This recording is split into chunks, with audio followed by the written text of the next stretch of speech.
Hey everyone who will be listening to this podcast. It's me and Patrick again with the fourth edition of Sell Like a Marketer. And today we want to discuss emotionally resonant marketing and sales strategies. Hey Patrick, Good morning, sir. How are you? all good? Right. Yeah, so what do you mean by emotionally resonant marketing and sales strategies? Okay, perfect. Well, we make decisions. It's based in neurological science that we make decisions emotionally and then back them up with logic. So it sounds a bit weird, but I'm going to explain a little bit about that. It's based in neuroscience. But that's an important thing to remember is that as humans, we make decisions emotionally without really thinking about it. And then we turn around and use logic. It's not the other way around. So we're tempted sometimes to try and in sales. My background is in sales. For over 30 years, we tend to make the mistake sometimes of appealing to the logic side of the brain, and the logic side of the brain comes after the emotional side of the brain. So emotional messaging framework first is a way to kind of get all of the emotional drivers for your target client out in the open, so that you understand them, and it really helps you understand your client very, very deeply, what drives their decision making. So again, my background is in sales, but marketing it applies as well. How do you get someone to take an action, if you will? How do you motivate them to take an action? So again, it's all rooted in neuroscience. But if you think back, my favorite story is if you think way, way back to caveman or cave person days, the person would come out of the cave in the morning and have a big yawn, and something would move in the bushes. There's something, a movement. So your brain, again, is wired for survival first, has to decide very, very quickly, is this something that's going to eat me? And then you get into the whole fight or flight. Or the side I like is this something I can eat? Is this a chicken? Is this breakfast that's moving in the woods? So the very basis of emotional You mean marketing. the gut instinct, the unconscious? Yeah, Yeah, okay. yeah, your fastest reaction, right? The brain's really got kind of two halves. The limbic system, which is reptilian, which was been around for a couple of million, 100 million years. The limbic system, that's survival, that's fight and flight, that's get out of dodge, that's live to fight another day. So it's very powerful. So that limbic system is driven by fear and so because it has to react very quickly. Saber-toothed tigers coming after you. You don't have a lot of time to weigh your options. You gotta get out of there. So the limbic system developed first, way before we could talk or cognitive, and we share it in common with all mammals and too, and that they have this first and foremost a very fast processing instinct to survive. So that's part of the human brain. Now See about something between two, here. I'm yeah, sorry, I don't want to sure, cut you off, but I have no, something that popped to mind. There is this TED Talk by Amy Cuddy, and she was talking about how some things are just wired. Our reactions to things are just wired. yeah, Even they found there was a marathon for blind people, yeah. and one of them was born blind, and once he crossed the line he did like this and he never seen it. Like how did he learn this, right? Yeah, yeah, So some things are just wired in our brains, right? yeah, very much so. And you really can't go against them. So, and what you can do though is understand them. And that's what we're going to talk about today, how to understand what's going on in the brain and work with it really. Work with the brain. So again, there's the original limbic, which is reptilian survival, get out of dodge, live to fight another day. And then we developed as humans, the prefrontal cortex, which was language and emotions and all kinds of things like that. So, but that came along later, and it's a lot slower. So the limbic system is like a high processing computer, 40 million instructions a second. The prefrontal cortex, which came along later, is a little bigger, a little more versatile, but it's slower too. So, anyways, my point is that we do make decisions based on this survival, if you will. So, how do we sort of, I'll say, take advantage of that or resonate with it, right? So what I love about EMF is I've been in technology sales for over 30 years, and the only thing constant in technology sales is change. Products change, people change, technology change all the time. So early in my sales career, I realized, well, what doesn't change? And that's kind of the human brain. And how can I, as a salesperson, connect with people in that way? So what developed from there was the emotional messaging framework we're going to talk about today. Too. So what is the framework? It's a way of looking at a particular industry, thoroughly researching it. We used to charge about $5,000 a day for this course to do this. And ironically, now I've got all the materials. I figured a way I could do it now with ChatGPT in about a minute if you know what you're doing. So what we're able to talk about today I'll give you some of the key points. You should be able to turn around and plug into a ChatGPT or a Gemini, right? And do the same sort of thing. And I'm very pleased. This is one of the advances I've seen in AI is that you can do these things now that used to take us a day to do. Anyway, I'll show you the format. But here's the thing. In Sorry, sales, I oh want to yeah. say, I like how you said if you know what you're doing, because ChatGPT is not a replacement. It's a Mhm. support tool for someone who know, like it's gonna speed you up. As you said, you can take a whole day to finish something. Now with AI, you can do it faster. So Yeah. it's a support to people who know their job, not for Mhm. someone who, hey, I don't know how to do sales, I don't know how to do marketing. Hey, ChatGPT, give me a strategy, and they want to roll with it. That's not how this works. Yeah. No, this is more about, okay, I want to go sell this to, and I'm going to use an example of what's called AEC, which is architecture, engineering, and construction. So it's the construction industry. So some of the samples I'm going to show today, I'm going to use that industry, but this can be applied to anything, medical, show business, anything like that.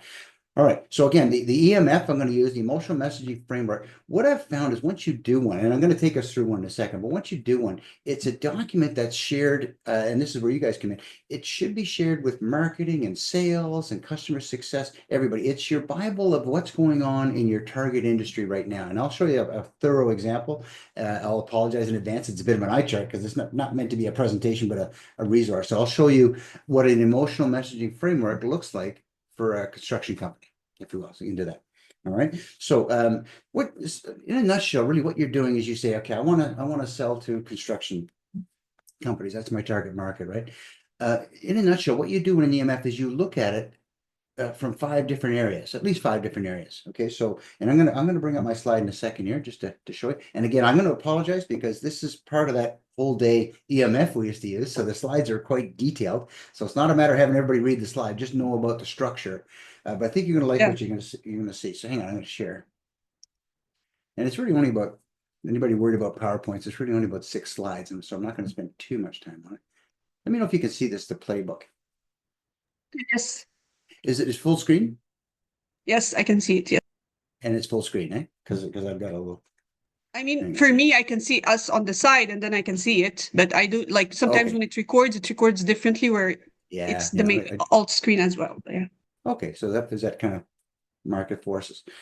So literally what you do, and we have a worksheet I can provide with this, but you say, okay, what are the market forces? I'm going to, in this case, construction or architecture, engineering, construction. So this is a bit of an older one, but you look at it under 5 lenses.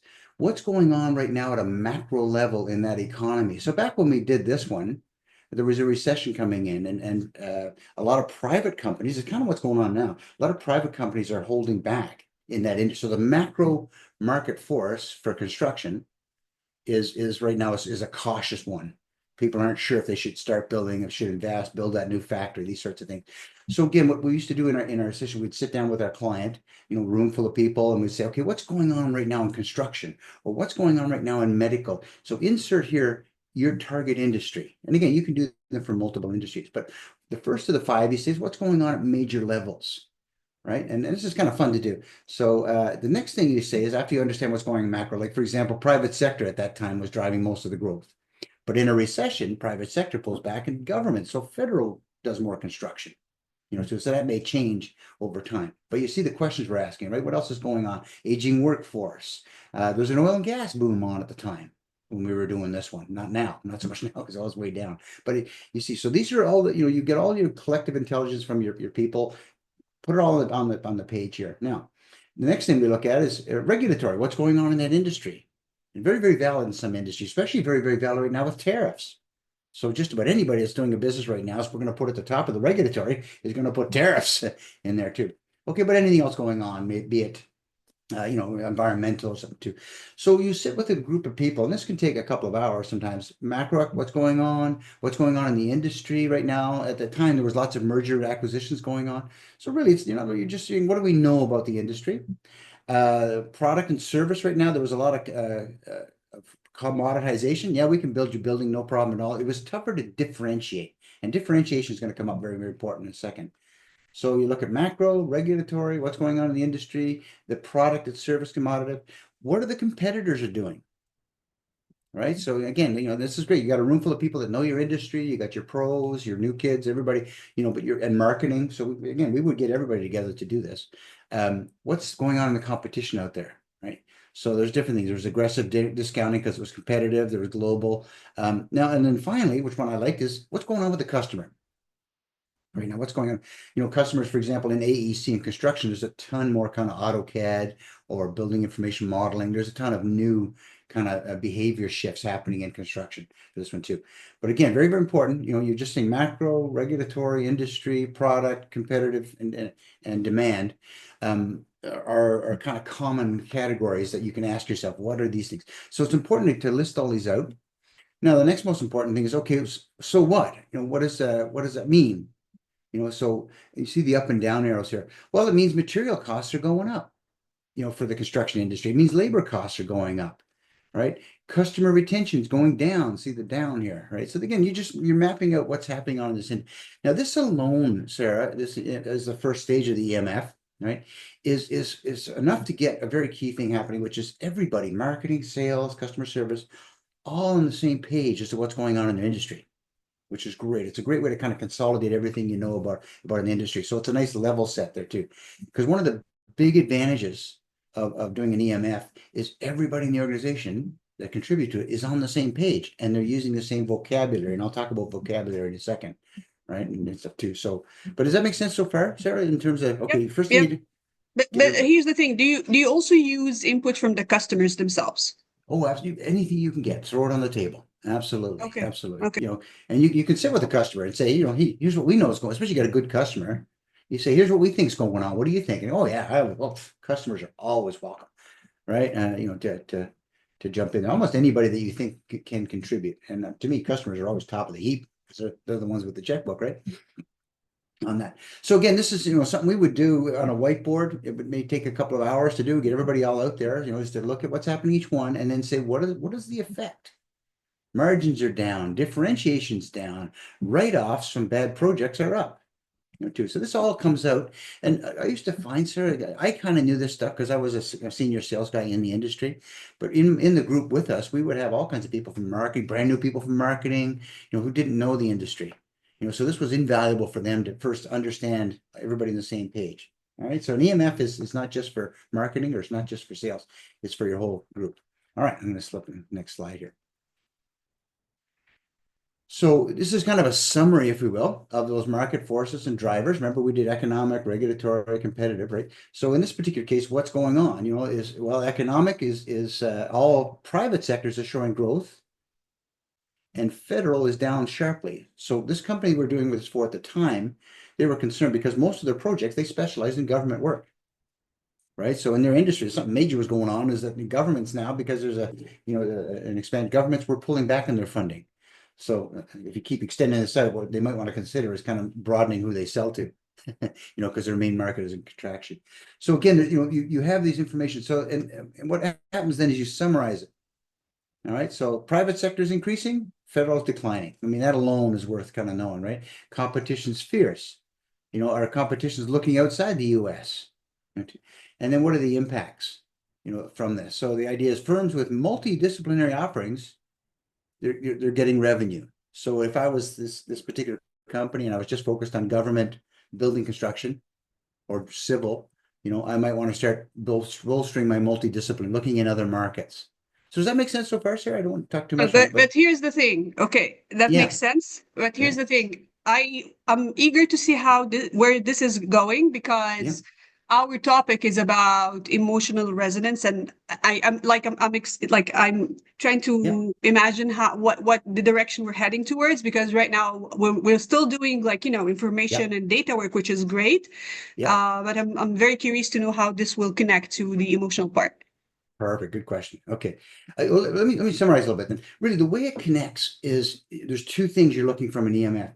You're looking for, first off, and this is a really key one, in looking at all this, and particularly against your competitors, the first thing you want to suss out is what do you do differently? How do you differentiate yourself from your competitors? So differentiators are the first one.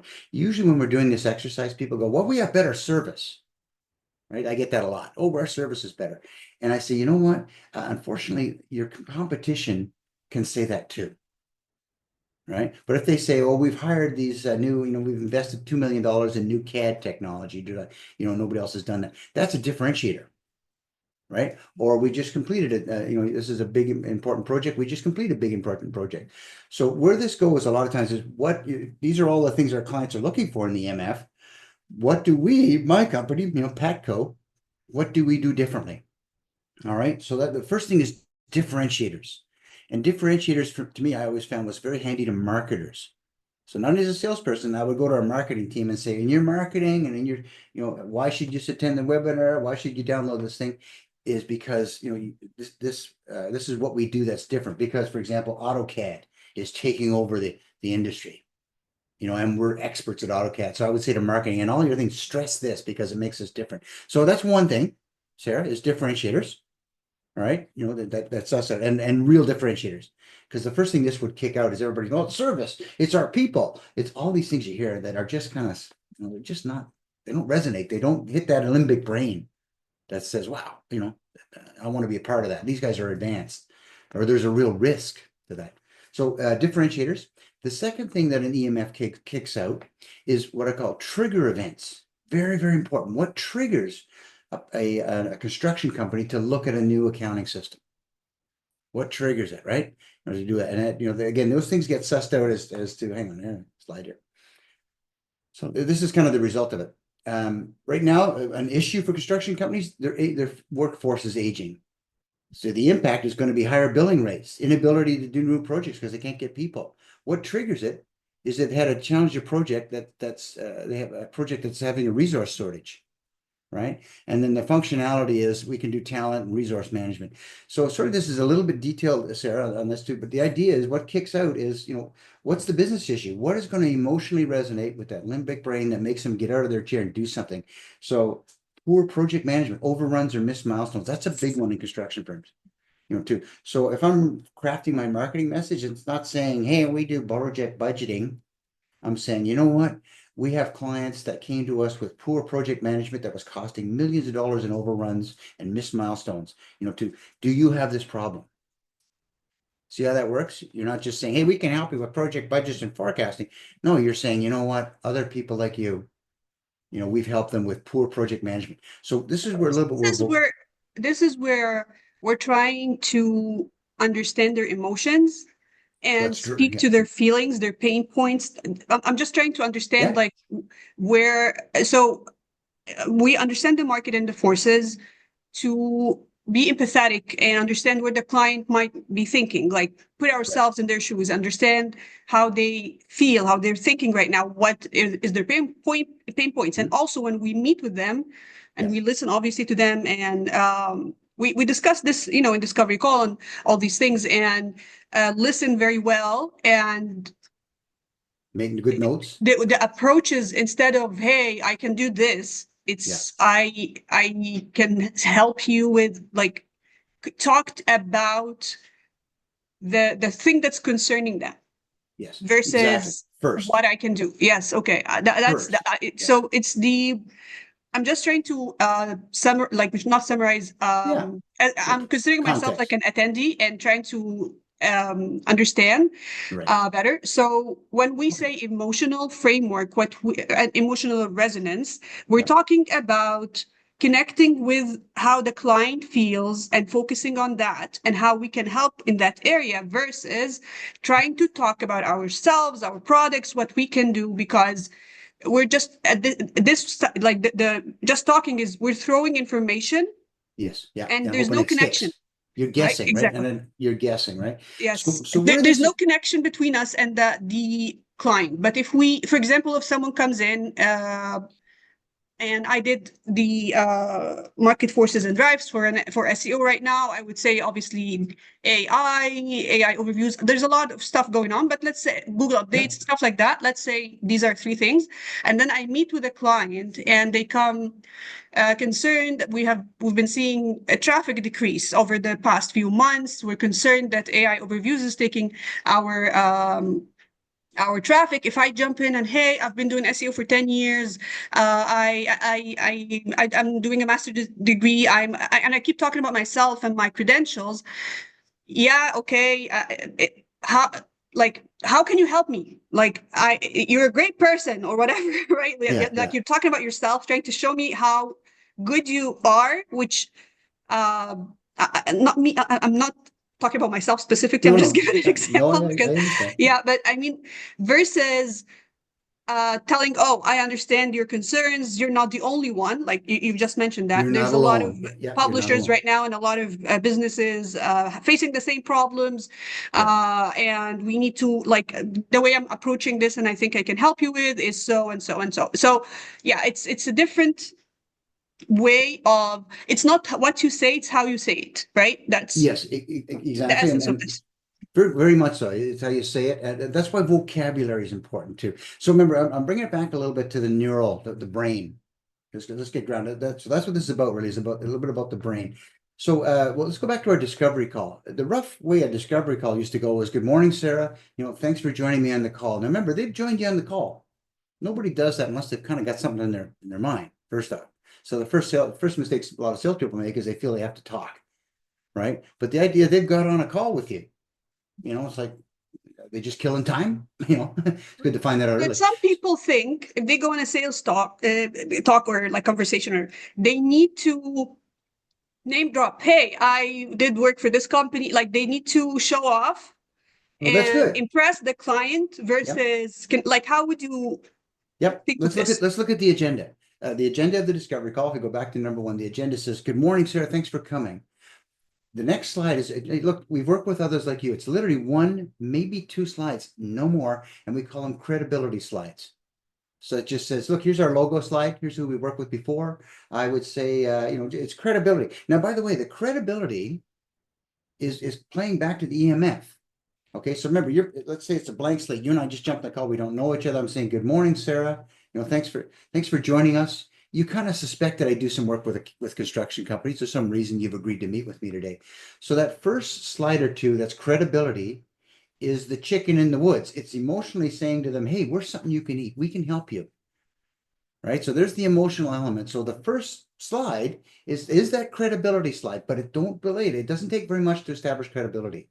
If I said to you, "Hi, Sarah, thanks for seeing me today on sales training. I'm just going to show you a quick slide. Look, I've worked with Microsoft, Hewlett Packard, Oracle on sales training. Here's some of the programs we've done."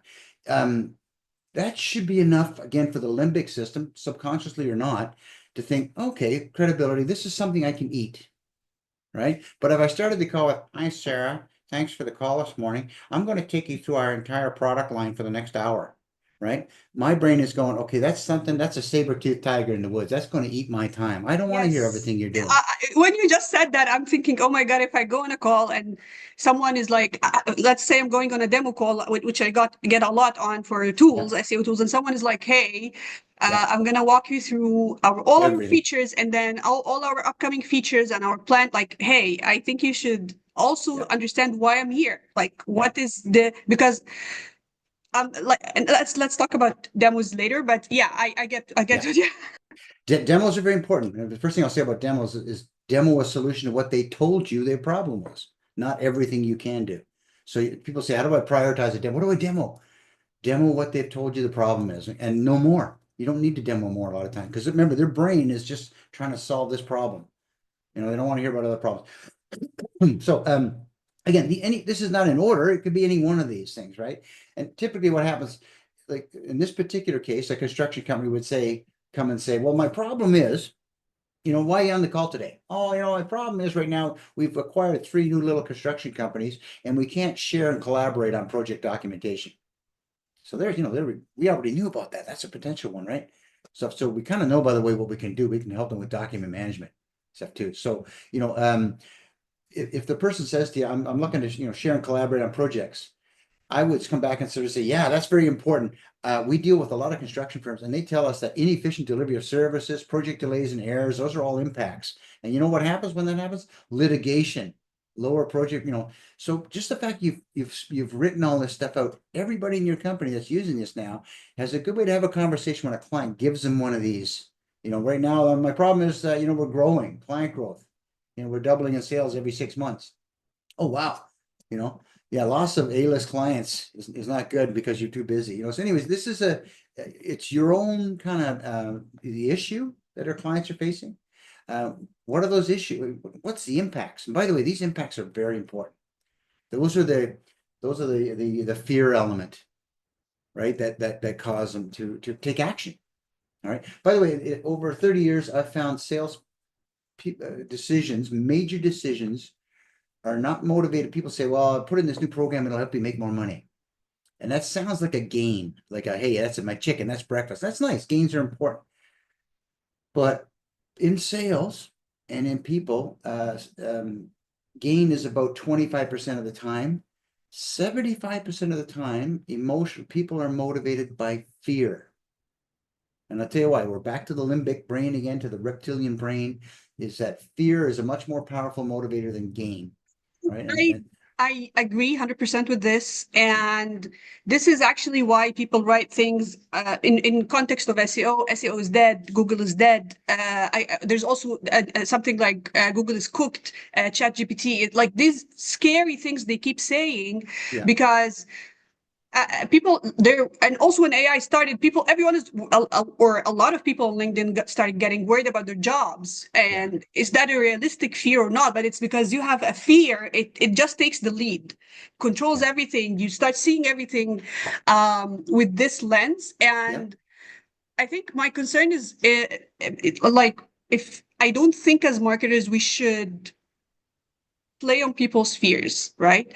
Well, I respectfully disagree. It's not playing on it, it's understanding them Okay. and helping them address it. This is not, don't think manipulation, Sarah. I have 30 years in business. I've never screwed anybody. I've never manipulated anybody. I just said, here's what I think the thin line is if someone comes to you with unrealistic fear or ungrounded fear that is with a problem, and I'm worried this is going to ruin my business, and you know for sure it's not a problem, and you tell them, hey, it's not as problematic as you think, versus leveraging this to sell something, then yes, that's not good. So I think maybe that part where when we are clear on what this, we understand their fears and we're happy to help, but if it's not, I mean, we need to be supportive of the clients, and some of that means explaining things to them.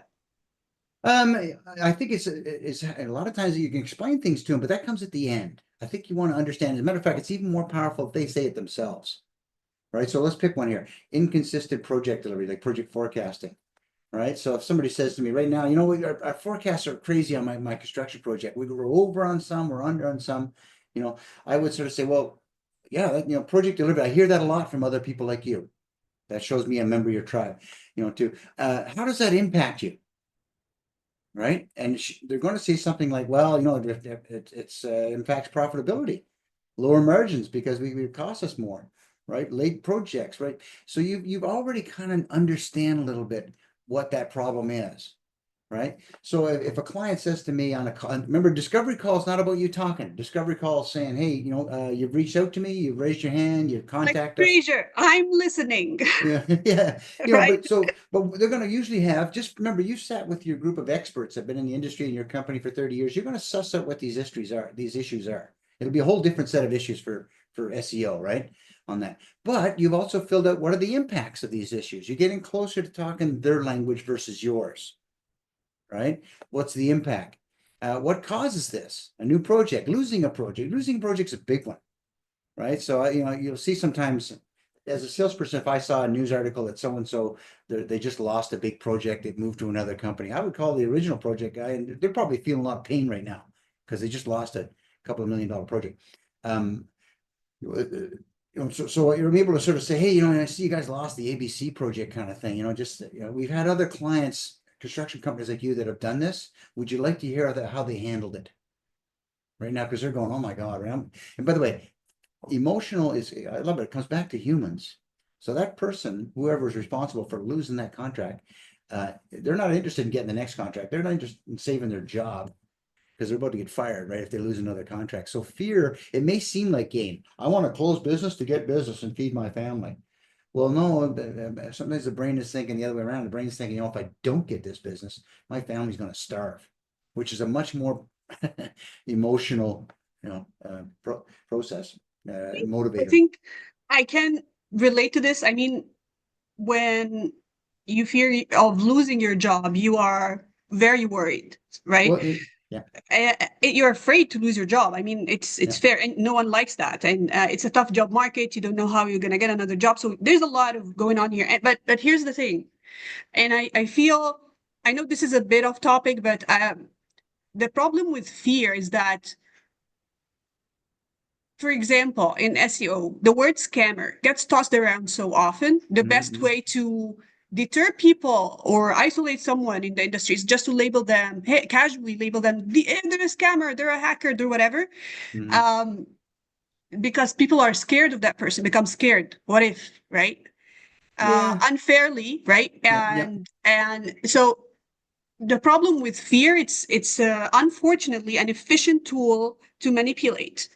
And Yeah. I'm not, obviously that's, as I said, it's a bit out of context, but that's my problem with fear. It's an easy way to control the masses because it sort of turns off the critical part of thinking. There's no critical thinking. You see as something as labeled as danger, you Mhm. stay away from it, right? So yeah. Yeah. Yeah. Well, yeah, that's right. Or but it motivates you. It means staying away means running, getting away from doing something, right? Staying away from it. So, like for example, my fear as a construction guy is my project's going to go over budget, right? So I can't run away from it. I can't just stop doing projects. But my fear is very real. If I go over this is my second project. The last one was over budget. My fear is if I go over budget, it's not that I'm going to go over budget. My fear is that, like you said, I'm going to get fired.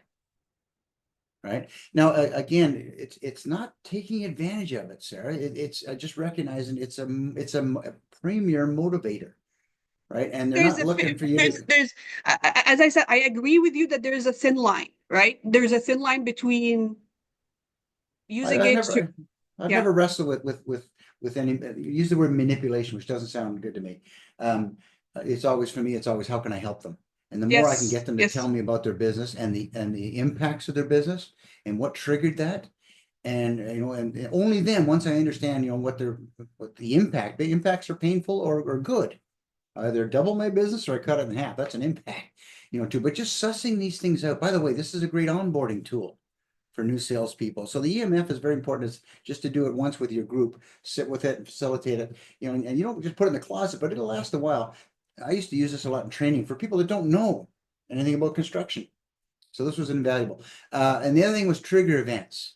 So trigger events and helps in marketing because I used to go to our marketing people and say to them, "Hey, look for this type of activity." For example, my favorite was a new CIO. If they had a new CIO, that was a trigger event in the company. If that makes sense, right? So if they had a project write-off or they got sued, lawsuit, that's a trigger event. So if they got Yeah. lawsuit, to so again, I'm not looking to manipulate. I bet if they got sued, someone in that organization, someone's is afraid, right? Or is going, wow, that didn't happen. So my role is to call them up and say, hey, look, I understand this is a lawsuit kind of thing. Are you worried about it? Because we've helped other people turn around their consistent project delivery so they don't get sued. Would you like to hear more? Right. And that's what I use it for. So it's just truly understanding and be able to talk their language. I'm going to go back to the brain a little bit. A couple of things because that's the focus of today is that the physiological neurological part of selling, right? And it's a good thing. The brain again runs away from pain and runs towards gain. But again, gain is eat or be eaten. And you can always eat again tomorrow. But if you get eaten, you're not going to eat tomorrow. you know, so that's why people react strongly to, they're more in fear. And by the way, it's not, you're not going to tell them nothing's going to happen. Their fear is real. And I'm not going to tell them it's not there by saying, no problem, we can solve all that for you. I'm more or less, I'm not doing that at all. I'm just sort of saying, well, tell me more. What happens when this happens? And they're going to give you all the details of what happens, the impacts when they miss a project delivery. And this is great information. This is where you as a salesperson, you've got them to open up, right? I'm going to go back a little bit to the discovery call. The discovery call had a, hi, everybody, here's the agenda. The next section was 1 or 2 credibility slides just so they trust you. Okay, Sarah's worked in our industry before. That's all I need. Okay, good. The third item on the agenda is, what do you want to talk about, Sarah? That's a sales call. It's not manipulation. It's, hi, Sarah. I'm a good person to talk to. I've got lots of experience in the industry. You've reached out to me. What's on your mind? Simple as that, right? And they're going to say, well, I'm interested in, I've had a project just went twice over budget. Oh, wow. Okay. And then we get into what did that mean to you? and how did you deal with it? And why is it important not to have them go over project? You remember the what, how, why? Psych and discovery was we did in number 1. But now here's the key. Here's where the EMF comes in. We fully understood. They've said, yeah, poor project management. We had an overrun. We missed our milestone. It cost us $1 million. Okay. So this is where most people go, okay, that's great. We can help you with that. We do project management and budgeting and cost. That's where they go wrong. Remember our agenda, credibility, what's on your mind. Now, once we fully understood what's on your mind, here, Sarah, is the gold mine and where you really start to establish trust, right? You fully understood what they wanted to talk about, project management, overruns, and construction. Now you're going to be able to say, okay, great. Now, thanks. I fully understand, Sarah, why they're bad. I think we can help you with that. Now, let me ask you this. We deal with lots of construction companies too. Can I share with you some other problems that they're having that you may be having? It's a very key important point when you start to, and they're going to go, okay, sure. Yeah, I'd like to hear how other construction companies like me or other problems they're having, right? Because I'm afraid that I'll have them too. I don't even know I'm having them. So this is where you come in as an industry expert. You're going to say, okay, well, yeah, poor project management is a big one. But I tell you, the other thing we've come across is, or as a part of poor project management, is late invoicing, invoice disputes. We wrestle with that all the time. I come across that a lot. Sarah, is that something you've come across? And it's a little bit of a guess, but they're going to say, well, yeah, I'm always behind on my invoicing. Oh, okay. Well, we do, you can start to say, we do mobile billing. We can do formats and, so you've got here, I call it, that sounds violent, but here's other bullets in the gun of how you've helped. They may want to talk about this one, but they haven't realized yet. Oh yeah, accurate. Oh yeah, I do have this huge invoicing problem, right? That comes after. So having an EMF under your elbow leads to deeper conversations, and not saying, hey, I'm going to help you with these other 5 things. You can sometimes even show them this and say, you know what, we did a survey of our clients a while back. Here's 5 other problems. Now, I know we talked about project management, but do you have any of these other issues? Right? And they may go, yeah, right now we're adding companies, growth. All right. There's a whole bunch in here, by the way. I went down another page. What's the problem? Oh, and this is another one. Well, we lose tractors all the time. People steal our stuff. It's amazing what they'll say. Don't guess. Do you have these 10 problems? You're sort of saying, show them a list. Here's some of the other things we help people with. Managing subcontractors. Remember, this came out of our original EMF when they said, one of my business problems is I have to have all these subcontractors. Right? And so they're saying, they may say, yeah, we have a problem with subcontractors. And we're able to say, yeah, I get that, right? Sometimes they're not licensed or project errors, too. But, if we could show you a way to help with time entry and insurance cover tracking, would that help with your managing your subcontractors? Again, sir, this is not manipulation. This is something we can help them with. And that's what I've always come at salesman. I'm not trying to manipulate. I'm not trying to get anybody to do anything they don't want to do. But I am helping them uncover problems because I'm an expert. I'm a salesperson that they may not know they had. So sorry, I've been talking an awful lot there on that too. But tying back to EMF, if you go back to this exercise, let me go back to here, looks familiar. This particular exercise, the market forces, the summary, and the impacts, you've got under your elbow, and marketing has under their elbow, all the ways to talk to that particular client type that resonate. At least you're giving yourself the best chance, right? And I would do sometimes when we got to this stage, these business issues, they may come up with another one. And you know what? I'd add it to the bottom. Oh, I talked to Judy over at ABC Construction the other day, and she's telling me she's got a problem with language. So sorry, Sarah, that was a bit of a long-winded, but really how it ties in is you need to have this sheet for everybody in your organization, right? So they can understand, what the challenge is. I think having this understanding is good, because if you don't understand potential problems of the client and what why they like in general, obviously you need to listen to every single person, but in general, why they may be coming to you, you may go to a call and sound like you're tone deaf.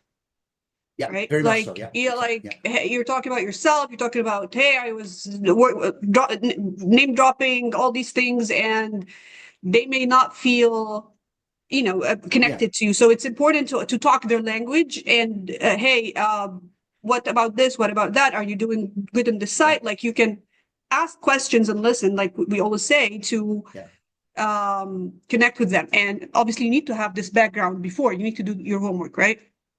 very much so. And there's the word is connect. And let's come back to emotional and the neurological science. And like I say, 30 years of technology is constant change. What doesn't change is the human.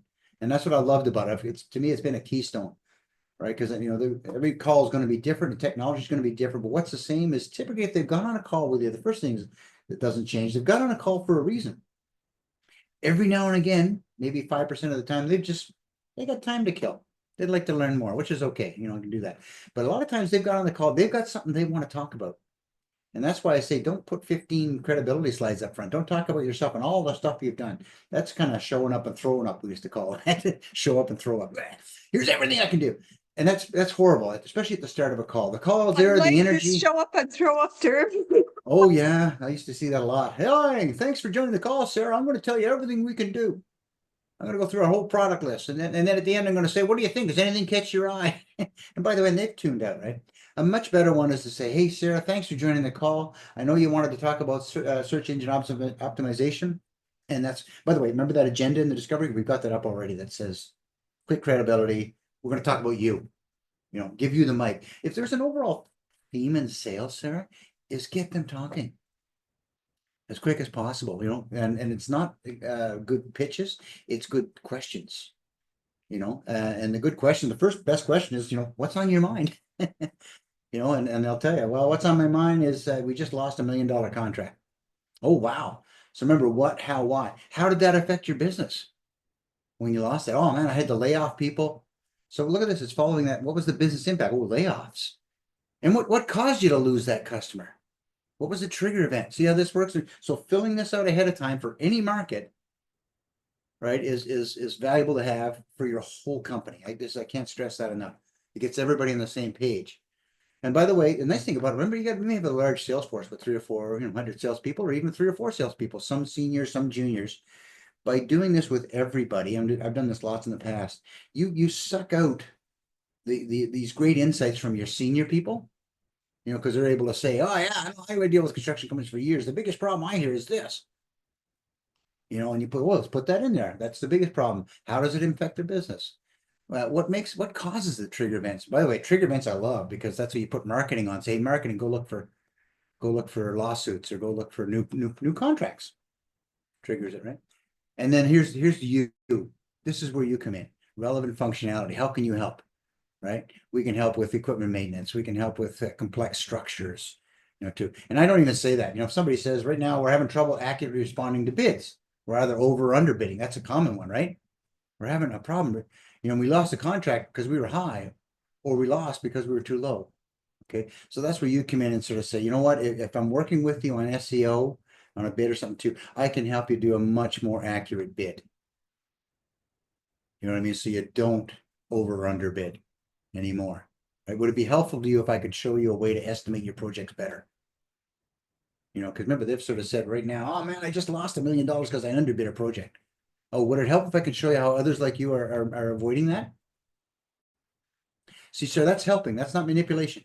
Because they're perfectly willing to say, no, okay, okay, it's not important to you. So again, I come back to the emotional, and then I would say right after they say, nah, it's not that important, or, it doesn't happen that often. Okay, well, what else is going on that's impacting your business or may impact your business? Because again, you're getting back to kind of, it sounds weird, but the only slightly manipulation is, as a salesperson, you want to step on the broken leg a little bit. When they say, wow, complex payroll and work rules are driving me crazy. Oh, and what's the impact of that? How's that impacting your business? And you want them to say, oh man, I've been working 20-hour days. That's pain. How's that? What are we doing there? So, the idea is an EMF looks at the 5 or 6 different ways at everything about your business. What are the challenges? Right. And then you set out an idea. This is where customers come in. What are the business impacts? I love when you get customers involved in this. When the customer says, right now I'm having trouble managing heavy equipment assets. Oh, how does that impact your business? Well, business stops when I don't have the tractor there I need.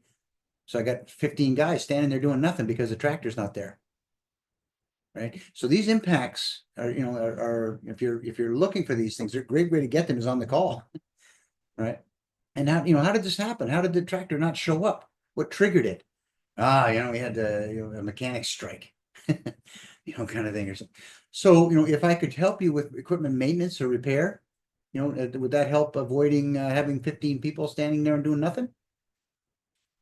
You know, so it's not manipulation. I bristle at that, as you probably pick up. I've never manipulated. I've just, you know, asked, and I'm curious too. I'm interested in how. By the way, a very key. Remember we talked about the animal brain and how we trust people quickly. You know, a Yep. couple of quick ways to subconsciously, not even consciously, get someone to trust you is first off using the vocabulary. So if they call it a tractor, don't call it a bulldozer. If they call it a budget, you know, don't call it a plan, call it a budget. You know, use their terminology. And after a while, if you're selling a lot into your industry, you know those terms. When I find if the customer says, I'm looking for a cloud solution, don't call it SaaS. Call it, oh yeah, we have, you know, we've helped tons of people with cloud solutions. If somebody says, I'm looking for a cloud solution, you say, you know, we've done SaaS work for years. Where's the connection? I go, oh, yeah, maybe, I don't know. You're with me. So in their mind, you've lost a little bit of them. So vocabulary, Should I do this unfortunately also? what's Not that? this, not intentionally, but I just like, hey, like it just, yeah, I'll try to take this into account. Yeah, well, and I write down terms that they use. You know, if they say, for example, no, we're having problem with our timesheet management. I write that down, timesheet management. It's not timekeeping, it's not payroll, it's timesheet management. You don't want me on your sales team, Patrick. You don't want me. I want you on my sales team because you're an No, expert. no, I'll I go just with want you Green listening. Dakota or whatever. I just want you listening and I want you asking good questions. I don't, you know, I'd love to have you on myself because you're an expert. Matter of fact, I used to do that. I used to say to the client, I'm not an expert on SEO, but I want to my job today as a salesperson is to understand your challenges, how they're impacting your business, what triggers it. And later on, if you help me understand these things, I'm going to bring in Sarah Terher. She's an expert at functionality. And she'll know, because you've told me what the problems are, and she's going to come to that call, our next call, our little proposal presentation call. I'll make sure Sarah comes to the call and she's going to do a couple of things. She's going to, by order of your priority, demo that problem. She's not going to demo, you know, problems 5 and 6. She's going to demo what you told me is problem 1, maybe problem 2, because she's an expert, right? But I'm not an expert. So please, I'm interested in the challenges, the impacts, and what triggers it. Functionality we'll get to after, because that's where people go to. Oh, I got poor project visibility. 8 out of 10 salespeople go, oh, your project visibility, we can help you with that. We can do reports, we can do safety track, you know, and they don't say, how is this impacting? This is important. Impacts and trigger events, impacts particularly, especially if you can get to dollars. Okay. And remember, if you go back and listen to our discovery call, we talk about that, where somebody says pure project visibility. Oh, what happens? Oh, we make poor decisions. And what's the impact? Oh man, we lose on projects. Give me an example. How much do you lose on projects? We lost $1 million on a project last year. Okay, that's why I love numbers. So business impacts are important in their language and dollars, because you know what? If I'm trying to sell them a $500,000 system and I can gather $8 million worth of losses, you know, that they've told me that they've done because they didn't have this, I'm going to make a sale there. And even if I run into Dr. No, the CFO, the finance guy, doesn't want to give anybody money, and he says, why should I give you $500,000? I'm going to say, well, your people told me because you didn't have this functionality last year, you lost $8 million. Now, it's not me saying that. Your people told me. Now tell me I'm wrong. And the CFO is going to go, no, that's right. Yeah, there was that $1 million loss on that. You know, so it's helping people, Sarah. So that I would say pump up that help muscle, you know, but just use these structures, you know, to thoroughly help them. So this first one, the first 2 or 3 of these impact trigger events, the customer will help you fill out. And then after the customer, remember the agenda, hello, agenda, credibility. What do you want to talk about, Mr. Customer? And now this is where this comes in, this matrix here. You've understood fully what they wanted to talk about. I want my traffic's down 30%, right? And something happened, you know, I'm opening up a new product, you know, they've explained to you the impact. You've done that fully. And that's where you go, geez, Sarah, thanks for explaining this. I think I have a good idea. I think we can help you. You know, we can set up a call and I can show you how we can help you with, you know, with that particular problem. Say, now, do you have a second? Because I deal with other construction companies like you know, too. And in your conversation, you highlighted a couple of things that I want to come back. There may be some other areas where we've helped others like you. You know, are you having challenges right now? For example, you mentioned subcontractors are costing you money.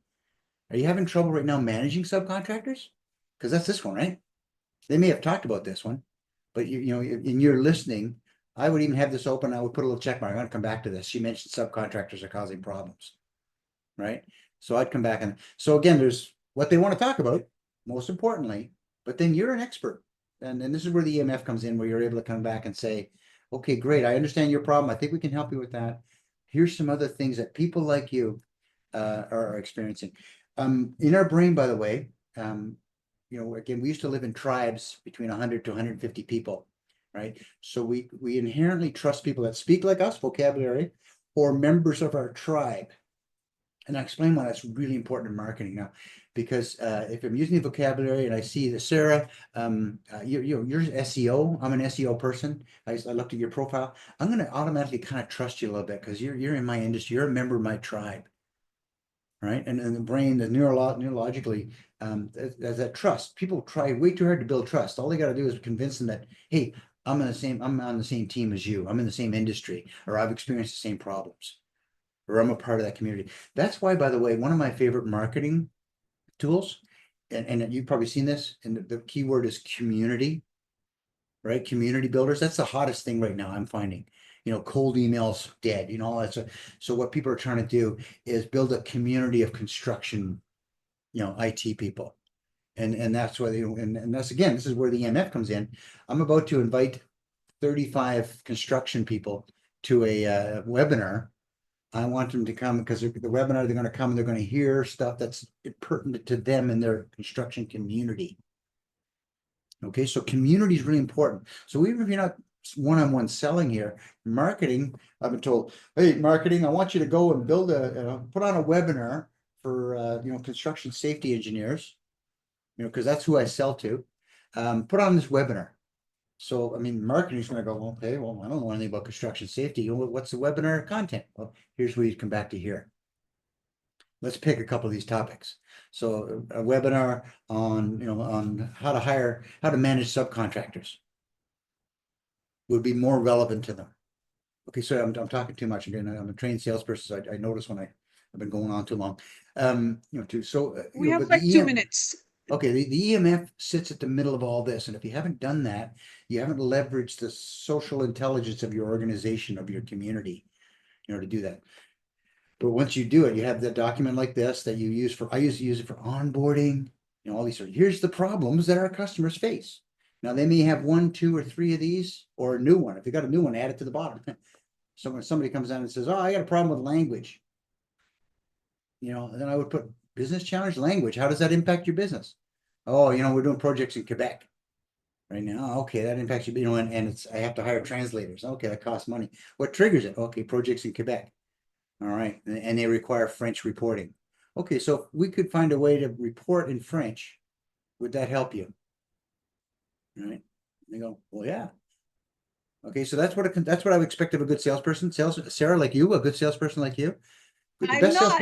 I wish I was. I'm not. Let me tell you right now, the best salespeople I know don't think of themselves as salespeople. They think of themselves as guides, right? Just what you think yourself. You're an expert. I'm going to ask a few questions, right, about this, because I kind of know. And matter of fact, even the best salespeople like you say, look, here's a problem you may not even realize you have.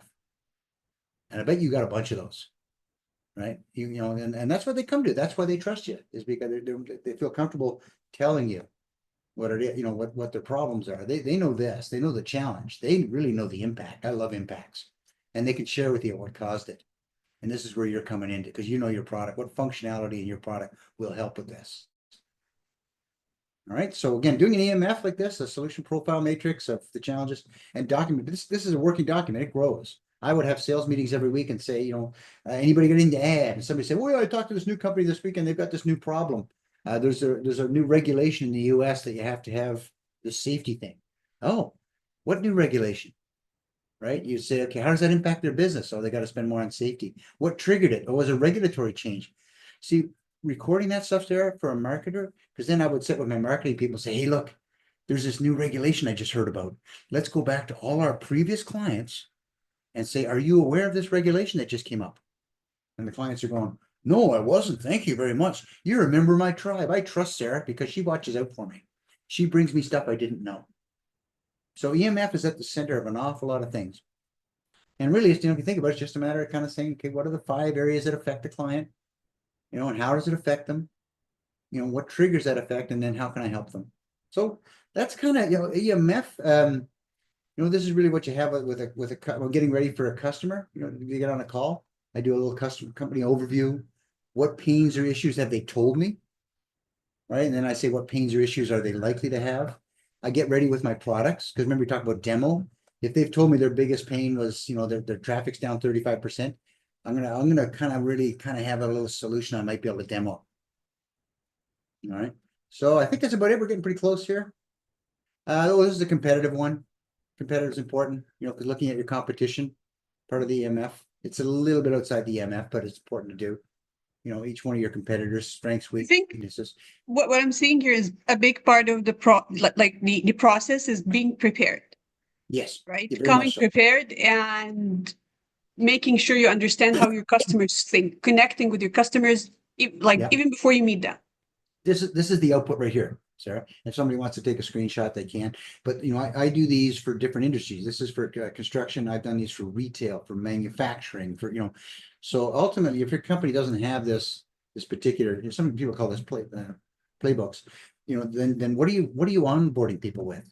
I took a screenshot, right? That's okay. So I'll post it on Yeah, LinkedIn. absolutely. That's You okay. bet. Okay. Well, I have one of these on steroids. So if somebody's watching this and wants to reach out to you or I kind of thing, I have this on steroids. I've got a whole, a deep dive into, like, for example, retail. I've got one that's retail that's about 10 pages long. But if you read that, you're able to have an intelligent conversation. The reason I created one manufacturing one like this, the manufacturing industry overview, was Microsoft had a call center with 400, I'll say millennials, 20 to 25-year-olds calling, right? And they were calling manufacturing COOs. So here you've got a 55-year-old chief operating officer of a $100 million manufacturing operation. How can a 20-year-old millennial with no manufacturing experience have a conversation with that COO? And our solution was, okay, we'll make them read this first, so they understand the challenges, the pains, the vocabulary, so at least they can sort of understand what the CFO is talking about. All right, so roles and concerns, for example. All right, so this is the kind of the goal of an EMF, is this overview. And then, by the way, from that flows all the other things that salespeople look for. Battle cards, look for, that the discovery agenda. Big part of the discovery agenda is, credibility. What do you want to talk about, Mr. Customer? And once they've fully talked about and you've fully sussed everything that's important to them, I would sort of say, just as a bonus, Mr. Customer, I've got some other areas that we've helped other construction companies. Would you like to hear what other construction companies like you, also known as other members of your tribe, would you like to hear what they're doing? And to address problems like that. Or are you familiar with this new regulation that just came out? And they're going to go, no. There, sir, when you said stuff like that, are you familiar with? And they go, no. You've taught them something. And that's another neurological thing. If you teach somebody something, they kind of feel they owe you. Right? So that's when you can sort of say, would that be of interest? So anyway, we're coming up on our time here, or we're not over a little bit. But so EMF is a deep dive. I'm going to go back to the page 1 here. A deep dive, with your whole team. And again, this looks crowded, but it's not. Into what you know about the customer, what they're faced with, right? What their challenges are. Most importantly, and my favorite, is what are the business impacts in dollars or quantifiable. Don't say, what did this cost? Don't miss a chance to say, what did this cost your company? Because Can that's we what I have a love. screenshot? Can I have a screenshot of this as well? Yeah, go ahead. Yeah. So again, this is something, we can facilitate. That's something I do as a facilitation and with a team. To do that, it's always fun. I insist on having as many people as possible in there. And you're right, you had a good observation earlier. Why not run it by the customer after? You know what I mean? You got a really good customer. It shows your concern with them, and that would just make it gold, right, in their mind. So, that's an industry. So remember, this is flexible. What's going on in the macroeconomics, regulatory, any industry stuff, product, competitive behavior, and then any customer demand. So these are kind of the things you look at, right? And then from that, you have your summary, and then what are the impact? The impacts are important. The impacts are how you resonate. You meet with a client, say, hey, you know what? Other clients like you are trying to invest in green technologies. Is that important to you? And if he says yes, right, then you go to okay, here's a functionality. that I can show you how we do green reporting. So demos, we can talk about demos next, but remember, don't demo the whole product line. You demo what was a priority first for them that you discovered in the discovery call. Right. I think demos is a very good topic for next time, because like I feel a lot of people are demoing their tools these days and would definitely use some help. So I maybe even try to invite someone from the tool owners maybe to like engage with us on the discussion, or because they're also Sure. pitching their tools all the time. So maybe we can have that. This has been very informative, Patrick. Thank you so much. I like how my mindset changed from, hey, when we talk about emotional resonance and connecting with clients, you think, hey, this is something I'm gonna go in and wing it. And it's not. You don't wing it. You come prepared. You come understanding. You do your homework. You don't just go there and say, "Hey, I'm gonna." You cannot do it without preparing. It's a very different mindset, and I really like how I now understand this better, and I hope people watching as well can understand it as well. Excellent. It's how you become important to your clients, and if you do this and you show understanding and you listen well and you make suggestions and things like that, you know what happens? This is nirvana for a goal for any salesperson. They'll always take your call. They'll always take your call because you teach them things, right? Or you share things with them. And again, that neurologically speaking, when I get that chicken in that particular little chunk of a forest, I'm going back to that chicken. I'm going back to that little chunk of forest, because I find I can get food there, right? And it's safe. So again, back to kind of caveman, cave person, we still have 250 million years of evolution going on inside our head, that does it. So limbic first says, survival, because I don't have to eat today, but if I get killed, I won't eat tomorrow. So survival, fear is very important. And not manipulating it, just to understand how important that is. So avoiding getting eaten is important to people, or avoiding getting fired, even if they don't say it that way. One of my favorite examples of that is, a salesperson is saying, I want to close lots of sales so I make lots of money and I can buy that car. Right. Now that's a positive one. That's good. But I guarantee you, not everybody in sales is successful. And so and maybe a quarter are in a position to buy that new Porsche, kind of thing. The other 3/4 are thinking, yes, I want the car. It's nice, but they're more thinking that if I don't meet my number this month, I'm going to get fired. And that's a fear. Right. So that's always there. You don't have to bring it up, have to talk about it. But in sales, people think, oh, sales out, and then they want to close the big deal.